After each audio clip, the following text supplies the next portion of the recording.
हरे कृष्णा, राधे राधे। आप सभी का हमारे YouTube चैनल आध्यात्मिक कथा में बहुत बहुत स्वागत है। आज के इस वीडियो में हम श्रवण करने जा रहे हैं पूर्णिमा व्रत कथा। द्वापर युग में यशोदा माँ ने श्री कृष्ण से कहा, हे कृष्ण, तुम सारे संसार के उत्पन्न करता, पालनहारी और संहार करता हो। आज मुझे कोई ऐसा व्रत बताओ जिसको करने से मृत्यु लोक में भी स्त्रियों को विधवा होने का भय न रहे तथा यह व्रत सभी मनुष्यों की मनोकामना पूर्ण करने वाला हो। श्री कृष्ण कहने लगे, हे माता, तुमने अति सुंदर प्रश्न किया है। मैं तुम्हें ऐसे एक व्रत के बारे में विस्तार से बताता हूँ। सौभाग्य की प्राप्ति के लिए स्त्रियों को 32 पूर्णमासी के व्रत करना चाहिए। इस व्रत को करने से स्त्रियों को सौभाग्य की प्राप्ति होती है। यह व्रत अत्यंत सौभाग्य देने वाला और भगवान शिव के प्रति भक्ति को बढ़ाने वाला है। यशोदा जी के कहने लगी, हे कृष्ण, प्रथम इस व्रत को मृत्यु लोक में किसने किया था, इसके विषय में विस्तार से मुझे बताओ। श्री कृष्ण कहने लगे, इस भूमंडल पर अनेक प्रकार के रत्नों से परिपूर्ण कातिका नाम की एक नगरी थी। वहां चंद्रहास नामक राजा राज्य करता था। उसी नगर में धनेश्वर नाम का एक ब्राह्मण था और इसकी स्त्री अति सुशीला रूपवती थी। दोनों ही उस नगरी में बड़े प्रेम से रहते थे। घर में धन धान्य आदि की कोई कमी नहीं थी, परंतु उनको बहुत बड़ा दुख था कि उनकी कोई संतान नहीं थी। एक समय एक बड़ा योगी उस नगरी में आया। वह योगी उस ब्राह्मण के घर को छोड़कर अन्य सभी घरों से भिक्षा लेकर भोजन लिया करता था। वह रूपवती से कभी भिक्षा नहीं लेता था। एक दिन वह योगी रूपवती से भिक्षा न लेकर किसी अन्य घर से भिक्षा लेकर गंगा किनारे जाकर भिक्षण को प्रेम पूर्वक ग्रहण करने लगा कि धनेश्वर ने योगी का यह सब कार्य देख लिया। अपनी भिक्षा के अनादर से दुखी होकर धनेश्वर योगी से बोला, हे महात्मन, आप सब घरों से भिक्षा लेते हैं, परंतु आप मेरे घर की भिक्षा कभी नहीं लेते।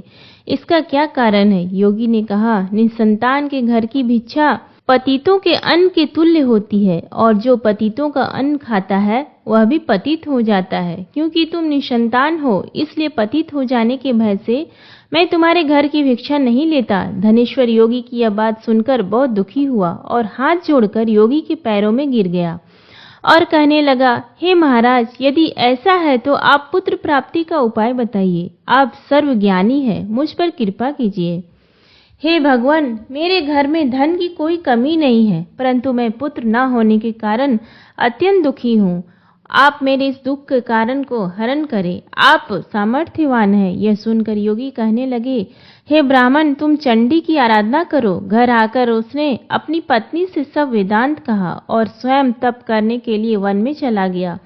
वन में जाकर उसने चंडी की उपासना की और उपवास किए। चंडी ने 16वें दिन अपने उसको स्वप्न में दर्शन दिया और कहा, हे धनेश्वर, जा, तेरे घर पुत्र होगा, परंतु वह 16 वर्ष की आयु में ही मृत्यु को प्राप्त हो जाएगा।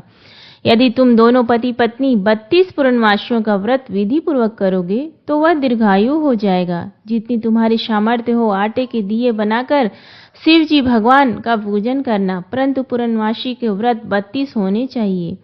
प्रातः काल होने पर इस स्थान के समीप तुम्हें आम का वृक्ष दिखाई देगा। उस पर चढ़कर तुम एक फल तोड़कर शीघ्र ही अपने घर चले जाना और अपनी पत्नी से सब वेदांत कहना। ऋतु स्नान के पश्चात वह स्वच्छ होकर श्री शंकर भगवान का ध्यान करके उस फल को खा लेगी। शंकर भगवान की कृपा से उसको गर्भ हो जाएगा। जब वह ब्राह्मण प्रातः काल उठा तो उसके एक स्थान के पास ही आम का वृक्ष देखा जिस पर एक अत्यंत सुंदर आम का फल लगा हुआ था। उस ब्राह्मण ने उस आम के वृक्ष पर चढ़कर फल को तोड़ने का प्रयत्न किया, परंतु वृक्ष पर कई बार प्रयत्न करने पर भी वह चढ़ नहीं पाया। तब उस ब्राह्मण को बहुत चिंता हुई। तब विघ्न विनाशक श्री गणेश भगवान की वंदना करने लगा। हे दयानिधे, अपने भक्तों के विघ्नों को नाश करके उनके मंगल कार्य को करने वाले, दुष्टों का नाश करने वाले, रिद्धि सिद्धि प्रदान करने वाले, आप मुझ पर कृपा करके इतना बल दे कि मैं अपने मनोरथ को पूरा कर सकूं। इस प्रकार गणेश जी की प्रार्थना करने पर उनकी कृपा से धनेश्वर वृक्ष पर चढ़ गया और उसने सुंदर आम के फल को तोड़ लिया। और धनेश्वर ने सोचा, जो वरदान से फल मिला था वो यही है और कोई फल तो दिखाई नहीं दे रहा। उस धनेश्वर ब्राह्मण ने जल्दी से घर जाकर अपनी पत्नी को वह फल दे दिया और उसकी पत्नी ने अपने पति के कहे अनुसार उस फल को खा लिया और वह गर्भवती हो गई। देवी जी की असीम कृपा से उसे एक अत्यंत सुंदर पुत्र उत्पन्न हुआ, जिसका नाम उन्होंने देवीदास रखा। माता पिता के हर्ष और शोक के साथ वह बालक शुक्ल पक्ष के चंद्रमा के भांति वह बालक अपने पिता के घर में बड़ा होने लगा। भवानी की कृपा से वह बालक बहुत सुंदर, सुशील, विद्या पढ़ने में बहुत ही निपुण हो गया।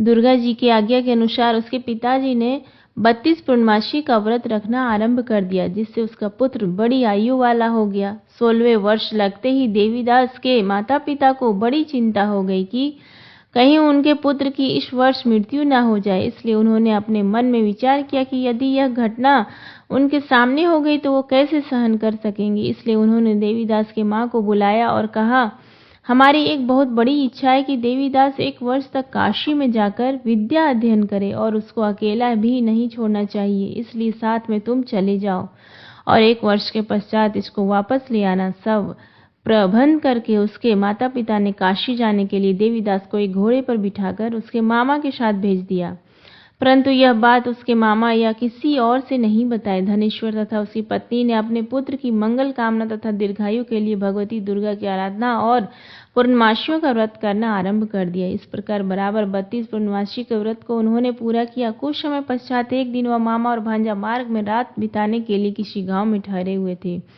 उस दिन उस गांव में ब्राह्मण की अत्यंत सुंदर, सुशीला और गुणवती कन्या का विवाह होने वाला था। जिस धर्मशाला के अंदर वर और उसकी बारात ठहरी हुई थी, उसी धर्मशाला में देवीदास और उसके मामा भी ठहरे हुए थे। संयोगवश कन्या को तेल आदि चढ़ाकर मंडप आदि का कार्य किया गया तो लगन के समय वर को धनुर्वात हो गया। इसलिए वर के पिता ने अपने कुटुंबियों से विमर्श करके निश्चय किया कि यह देवीदास मेरे पुत्र जैसा ही सुंदर है, मैं इसके साथ ही लगन करवा दूं और बाद में विवाह के अन्य कार्य मेरे लड़के के साथ हो जाएंगे। ऐसा सोचकर देवीदास के मामा से जाकर बोला कि तुम थोड़ी देर के लिए अपना भांजा हमें दे दो, जिससे विवाह के लगन का सब कार्य सुचारू रूप से हो सके। तब देवीदास का मामा कहने लगा, जो कुछ भी वधू पक्ष से कन्यादान के समय वर को मिले वह सब हमें दे दिया जाए, तो मेरा भांजा इस बारात का दूल्हा बन जाएगा। यह बात वर के पिता ने स्वीकार कर लेने पर उसने अपना भांजा वर बनने के लिए भेज दिया और उसके साथ सब विवाह कार्य विधि पूर्वक संपन्न हो गए। पत्नी के साथ वह भोजन करने लगा तो अपने मन में सोचने लगा कि न जाने यह किसकी स्त्री होगी। वह एकांत में यही सोच सोचकर अपने कर्म श्वास छोड़ने लगा और उसकी आंखों में आंसू भी आ गए। तब लड़की ने पूछा कि क्या बात है, आप इतने उदासीन व दुखी क्यों हो रहे हो। तब उसने सब बातें जो वर के पिता और उसके मामा ने कही थी लड़की को बता दी। तब कन्या कहने लगी, यह ब्रह्म विवाह के विपरीत कैसे हो सकता है। हे देव, ब्राह्मण और अग्नि के सामने मैंने आपको ही अपना पति माना है, इसलिए आप ही मेरे पति हैं, आपकी ही पत्नी रहूंगी, अन्य किसी की कदापि नहीं। देवीदास ने कहा, ऐसा मत कहो, क्योंकि मेरी आयु बहुत कम है, मेरे पश्चात आपकी क्या गति होगी। इन बातों को अच्छी तरह विचार कर लो। परंतु वह दृढ़ विचारों वाली लड़की थी। वह बोली, जो आपकी गति होगी वही मेरी गति होगी।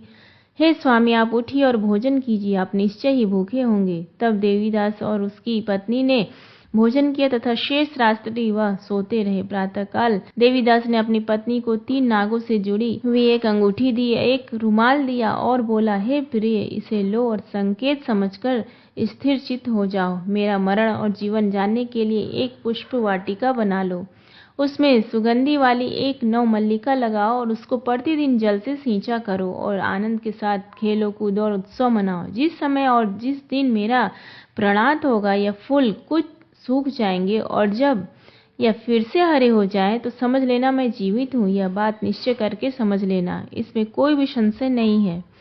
इतना कहकर देवीदास वहां से चला गया। प्रातःकाल होते ही वहां पर गाजे बाजे बजने लगे और जिस समय विवाह कार्य समाप्त करने के लिए वर तथा सब बाराती मंडप में आए तो कन्या ने वर को भली प्रकार से देखकर अपने पिता से कहा, यह मेरा पति नहीं है, मेरा पति वही है जिसके साथ रात्रि में मेरा पानी ग्रहण हुआ था, इसके साथ मेरा विवाह नहीं हुआ। यदि यह वही पुरुष है तो बताए कि मैंने इसको क्या दिया। वधू पक्ष और कन्या पक्ष कन्यादान के समय जो आभूषण आदि दिए गए थे वो दिखाया तथा रात में क्या गुप्त बातें मैंने इनसे कही वह सब सुना। पिता ने उसके कहे अनुसार वर को बुलाया। कन्या की यह सब बातें सुनकर वह कहने लगे, मैं कुछ भी नहीं जानता। इसके पश्चात लज्जित होकर वह अपना सा मुंह लेकर चला गया और सारी बारात भी अपमानित होकर वहां से लौट गई। भगवान श्री कृष्ण बोले, हे माता, इस प्रकार देवीदास काशी विद्यार्जन के लिए चला गया। जब कुछ समय बीत गया तो काल से प्रेरित होकर एक सर्प रात्रि के समय उसको डसने के लिए वहां पर आया। उस विषधर के प्रभाव से उसके शयन का स्थान चारों ओर से विष की ज्वाला से विषैला हो गया, परंतु व्रत के प्रभाव से उसको काट नहीं पाया, क्योंकि पहले ही उसकी माता ने 32 पूर्णमासी का व्रत रखा था। इसके बाद मध्याह्न के समय स्वयं काल वहां आया और उसके शरीर से प्राणों को निकालने का प्रयत्न करने लगा, जिससे वह मूर्छित होकर पृथ्वी पर गिर गया। उसी समय माता पार्वती के साथ भगवान शंकर वहां आ गए। उसको मूर्छित दशा में देखकर माता पार्वती जी ने शंकर जी से प्रार्थना की कि हे महाराज, इस बालक की माता ने पहले ही 32 पूर्णमासी का व्रत पूरा किया था, जिसके प्रभाव से आप इसको प्राणदान दे। भवानी के कहने पर भक्त वत्सल भगवान शिव जी ने उसको प्राणदान दे दिया। इस व्रत के प्रभाव से काल को भी पीछे हटना पड़ा और देवीदास स्वस्थ होकर बैठ गया। उधर उसकी पत्नी उसके काल की परीक्षा किया करती थी। जब उसने देखा उस पुष्प वाटिका में पुष्प कुछ भी नहीं रहे तो उसको अत्यंत आश्चर्य हुआ, लेकिन जब वह जैसे ही हरी भरी हो गई तो वह जान गई कि अब उसका पति ठीक ठाक है, वह जीवित हो गया है। यह देखकर वह बहुत प्रसन्न हो उठी। अपने पिता से कहने लगी, पिताजी, मेरे पति जीवित हैं, आप उनको ढूंढिए।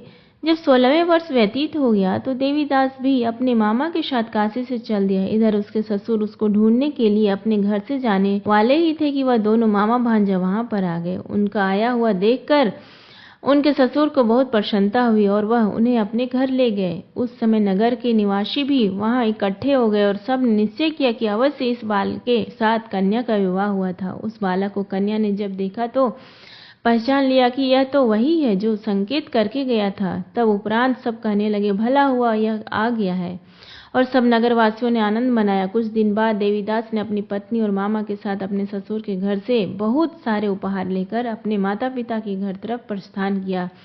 जब वह अपने गांव के निकट पहुंच गए तो कहीं लोगों ने उसे देखकर उसके माता पिता को पहले ही खबर दे दी कि तुम्हारा पुत्र देवीदास अपनी पत्नी और मामा के सहित आ रहा है। ऐसा समाचार सुनकर माता पिता को विश्वास नहीं हुआ, परंतु जब और लोगों ने भी आकर यही बात बताई तो उनको बड़ा आश्चर्य हुआ।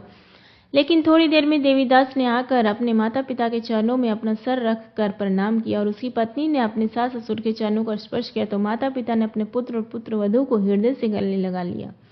दोनों की आंखों में प्रेम अश्रु बह रहे थे। अपने पुत्र और पुत्रवधू के आने की खुशी में धनेश्वर ने बड़ा ही भारी उत्सव किया और ब्राह्मणों को दान दक्षिणा देकर प्रसन्न किया। श्री कृष्ण भगवान कहने लगे, इस प्रकार धनेश्वर 32 पूर्णमासी के व्रत के प्रभाव से पुत्रवान हो गया, और जो भी स्त्रियां 32 पूर्णमासी के व्रत को करती वे जन्म जन्मांतर में वैधव्य का दुख नहीं भोगती और सदैव सौभाग्यवती रहती है। उम्मीद करती हूँ आपको आज का ये वीडियो पसंद आया, तो प्लीज़ वीडियो को लाइक